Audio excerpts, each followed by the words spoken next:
2025 തുടക്കത്തിൽ തന്നെ അതിദാരുണമായ ഇതുപോലൊരു ന്യൂസ് കേൾക്കേണ്ടി വന്നതിൽ അതീവ ദുഃഖമുണ്ട്.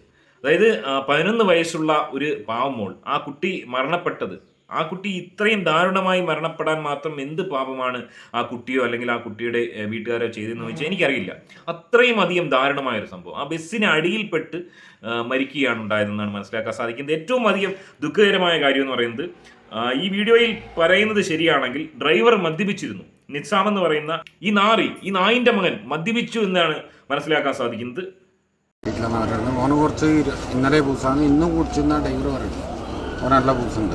ഡ്രൈവർക്ക് ഓൻ 24 മണിക്കൂർ മദ്യം കഴിക്കുന്ന ഒരു വ്യക്തിയാണ്. അയാളാണോ ഈ സ്ഥിരമായിട്ട് അല്ലല്ല, ഇന്നൊരു തൽക്കാലം കയറിയതാണ്. ഇന്ന് തൽക്കാലത്തേക്ക് കയറിയ ഡ്രൈവറാണ് അയാള്. ഞാൻ അങ്ങോട്ട് പോയിട്ട് ഇങ്ങോട്ട് വരുമ്പോഴാണ് ഈ സംഭവം ഉണ്ടായി. ഞാനിവിടെ ഉണ്ടായിരുന്നു. ഡ്രൈവർ മദ്യലഹരിയിലായിരുന്നു എന്നാണ്. മദ്യത്തിൽ സ്ഥിരമായി ബസ് എടുക്കുന്ന ആൾ ഇന്ന് വന്നില്ല. ഓന് ബസ്സിലേക്ക് കയറ്റിയതാണെന്ന് പറയും. നിങ്ങൾക്ക് തന്നെയാണോ ഈ കുട്ടികളെ ഇവിടുന്ന്? ഞാനിവിടെ ഉണ്ടായിരുന്നു. ആശുപത്രിയിലേക്ക് കൊണ്ടുപോയതൊക്കെ? ഈ ഡ്രൈവർ എന്ന് പറയുന്ന ഈ വ്യക്തിയുടെ ആ ഒരു വീഡിയോ കണ്ടപ്പോൾ എനിക്ക് തോന്നി ഇതുവരെ വിട്ടില്ല എന്നാണ് എനിക്ക് തോന്നുന്നത്. ഇവിടെ ഈ പറയുന്ന ചിന്മയ എന്ന് പറയുന്ന സ്കൂൾ മാനേജ്മെന്റ് തന്തയില്ലാത്തവന്മാരാണെന്ന് ഞാൻ പറയത്തുള്ളൂ. കാരണം ഇത്രയും അധികം നിരുത്തരവാദപരമായി ഇത്രയും അധികം ഫീസ് മേടിക്കുന്ന ഇംഗ്ലീഷ് മീഡിയം സ്കൂളാണെന്ന് മനസ്സിലാക്കും. തൊട്ടനും പിടിച്ചനും എല്ലാം പൈസ മേടിച്ച് ഈ രീതിയിൽ നടത്തിക്കൊണ്ട് പോകുന്ന ഒരു സ്കൂളിന്റെ ഭാഗത്ത് നിന്ന് ഇത്രയും നിരുത്തരവാദം ഉണ്ടായപ്പോൾ തീർച്ചയായും ഈ സ്കൂളിന്റെ ലൈസൻസ് തന്നെ സസ്പെൻഡ് ചെയ്യണം. ഇതുപോലെ മദ്യപാനി വെച്ചാണോ സ്കൂൾ പിള്ളേരുടെ വണ്ടി ഓടിക്കുന്നത്? കൊച്ചു കുരുന്നുകൾ, LKG പഠിക്കുന്ന കുരുന്നുകൾ അടക്കമുള്ള ഒരു ബസ്സായിരുന്നു. ആരുടെയൊക്കെ ഭാഗ്യം കൊണ്ട് പുറത്തേക്ക് തെറിച്ച് വീണിരുന്നെങ്കിൽ ഒരുപാട് പേര് മരണപ്പെട്ടതിനെ, വലിയൊരു ദുരന്തമായത് മാറിയേനെ. 11 വയസ്സുള്ള ആ ഒരു പെൺകുട്ടി ബസ് മറിഞ്ഞപ്പോൾ ആദ്യം തന്നെ ഒരു കാരണം മറിഞ്ഞപ്പോൾ തെറിച്ച് വീഴുകയും അതിന്റെ മേളിൽ കൂടാണ് ബസ് മറിഞ്ഞു കിടന്നത്. ആ ദാരുണമായ ഒരു മരണം ഒന്ന് ആലോചിച്ച് നോക്ക്.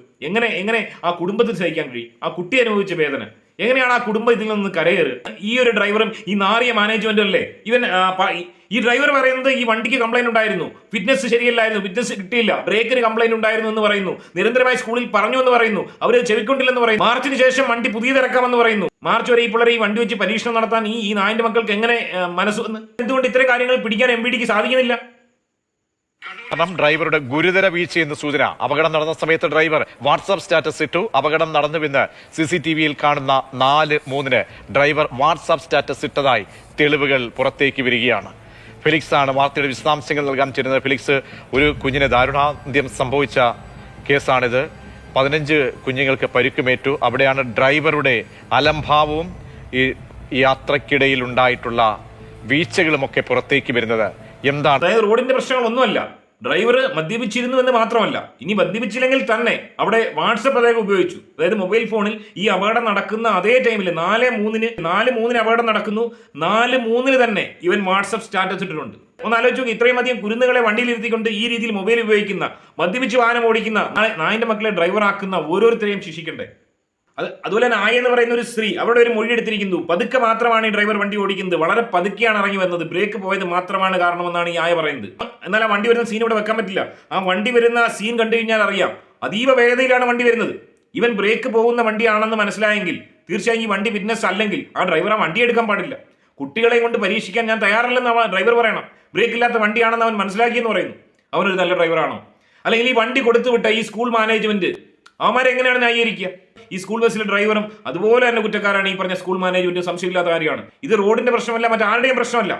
ഇവിടെ പ്രശ്നക്കാരായത് ഈ സ്കൂൾ മാനേജ്മെന്റും ഈ ഡ്രൈവറും തന്നെയാണ്. 100%. അതിലൊരു തർക്കമില്ല.